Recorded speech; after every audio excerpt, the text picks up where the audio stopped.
Good morning students. Next topic है आपका general infinitesimal deformation और we can say that transformation in the neighbourhood of a point. इसके लिए आपने एक आर्बिट्रेरी पॉइंट चूज किया है। Let that point be P naught whose coordinates are x1 naught x2 naught and x3 naught और in compact form we can write xi not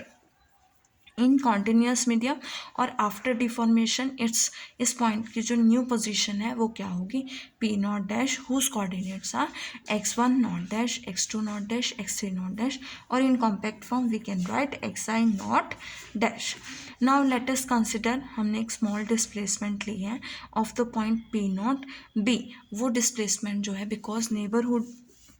transform करना है अपने एक पॉइंट को उसके नेबरहुड में, so there will be a small displacement और let that small displacement be U I whose coordinates are X I naught and its components क्या होंगे यू आई के u1 u2 एंड u3। और अगर डिस्प्लेसमेंट है so we can write you i is equals to x I naught dash minus x I naught.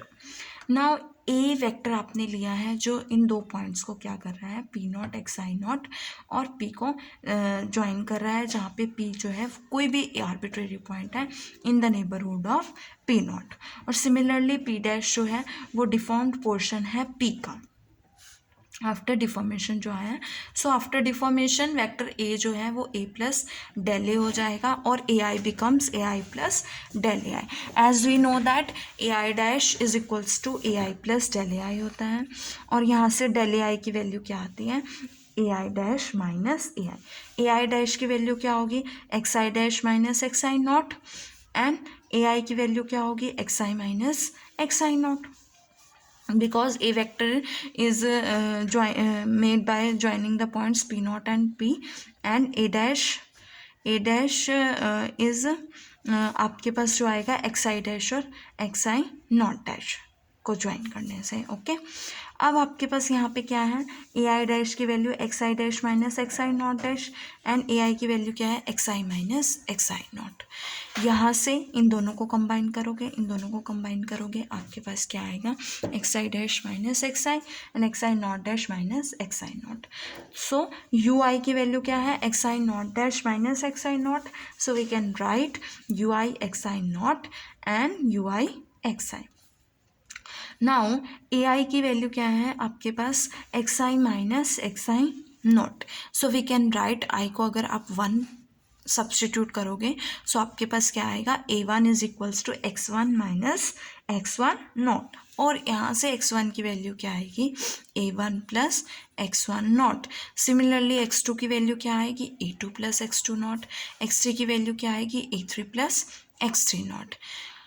यहाँ से del ए आई की value क्या बनेगी, del A I is change in that is displacement है ना। सो जो आपके पास पहले था u i A I plus x I naught, आपके पास क्या था, देखो चेंज क्या होगा, u i over x I minus u I x I naught. अब एक्स आई किसके इक्वल है, ए आई प्लस एक्स आई नॉट के इक्वल है, so we can write you i of a I plus x I naught minus u i of x I not. और इसे component form में आप कैसे लिख सकते हो, x one naught plus a one, x two naught plus a two, x three naught plus a three and you i of x one naught, x two naught and x three naught. आपके पास Taylor's theorem है। Taylor's theorem क्या कहती है कि अगर आपके पास function of x plus h है, ए प्लस एम है, बी प्लस एन है, then in that case we can right f of x a b. Similarly हम ये थ्योरम जो है इस पर अप्लाई करेंगे कि आपके पास क्या आएगा,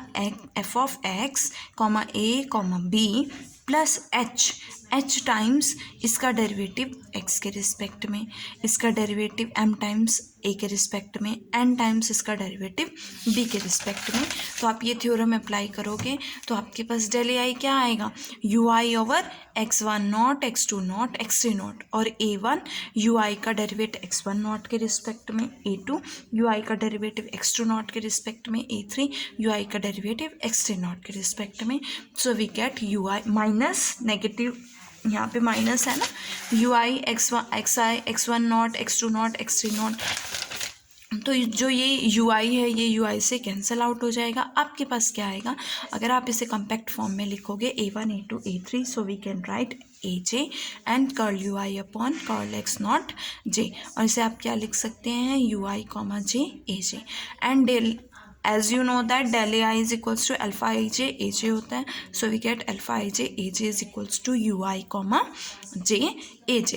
aj से aj cancel, we get alpha ij is equals to ui comma j. Now if we assume that displacement as well as their partial derivatives are so small that their product can be neglected, then equation 2.28 defines an infinite simul affine transformation in the neighborhood of a point P note, कि अगर हम assume करते हैं कि आपके पास जो displacement है एज वेल जो डिस्प्लेसमेंट है और जो उनके पार्शियल डेरिवेटिव्स है वो इतने स्मॉल हैं कि हम उनको नेग्लेक्ट कर सकते हैं, देन इन दैट केस आपके पास जो इक्वेशन 2.28 है वो एक इनफाइनाइट साइमल अफाइन ट्रांसफॉर्मेशन डिफाइन करेगी इन the neighbourhood of P note. So transformation जो है वो किस में डिकम्पोज होगी, इनफाइनाइट साइमल के केस में आपने इनफाइनाइट साइमल अफाइन ट्रांसफॉर्मेशन पढ़ी थी, उसमें जो ट्रांसफॉर्मेशन थी वो किस में डिकम्पोज होती है, pure deformation and rigid body motion में। So in that case also equation जो आपके पास 2.28 है वो किस में डिकम्पोज होगी, प्योर डिफॉर्मेशन और रिजिड बॉडी मोशन में। नाउ अगर हम बात करें डेल ए आई की, so we can write del A I is equals to u i comma j a j, u i comma j a j आपने क्या किया, 2 से मल्टीप्लाई एंड 2 से divide, so we can write 1/2 u i comma j plus ui comma j and adding and subtracting uj comma I and uj comma I आपने add करना और subtract करना है। सेपरेट करोगे आपके पास u i comma j plus u j comma i upon 2 आएगा, u i comma j minus u j comma i upon 2 आएगा। ये आपने पहले भी किया जब आपने इसको दो टेंसर्स में one is symmetric and another is skew symmetric, उसमें आपने ट्रांसफॉर्म किया था, सेम प्रोसीजर आपने फॉलो किया था। तो आपके पास ये लेट किया है ई आई जे, ये लेट किया है W I J AJ where EIJ is equals to this and WIJ is equals to this. Now dilation की बात करें तो डायलेशन क्या है, theta is equals to E11 plus E22 plus E33 and we can write E11 क्या होता है, U1 curl U1 upon curl X1, E22 क्या होता है, curl U2 upon curl X2, E33 क्या होता है, curl U3 upon curl X3। यहाँ से थीटा की वैल्यू क्या है, कॉम्पैक्ट फॉर्म में लिखोगे तो UI comma I। Now, if the coordinate of the point P of xi is given by, अगर coordinate किस तरह से है कि x1 is equals to x है, x2 is equals to y है, x3 is equal to z है, और डिस्प्लेसमेंट के जो कंपोनेंट्स हैं वो क्या है, u1 is equals to u, u2 is equals to v and u3 is equals to w। Similarly आपके पास जो स्ट्रेन के कंपोनेंट्स हैं वो क्या हैं, e11 is equals to exx, e22 is equals to eyy, e33 is equals to ezz, e12 is equal to exy, e13 is equal to exz, e23 is equals to EZY। So आपके पास strain tensor के जो components होंगे वो कैसे represent होंगे, in that case exx is equals to curl u upon curl x, eyy is equals to curl v upon curl y, ezz is equals to curl w upon curl z and exy is equals to 1/2 curl u upon curl y plus curl v upon curl x, exz is equals to 1/2 curl u upon curl z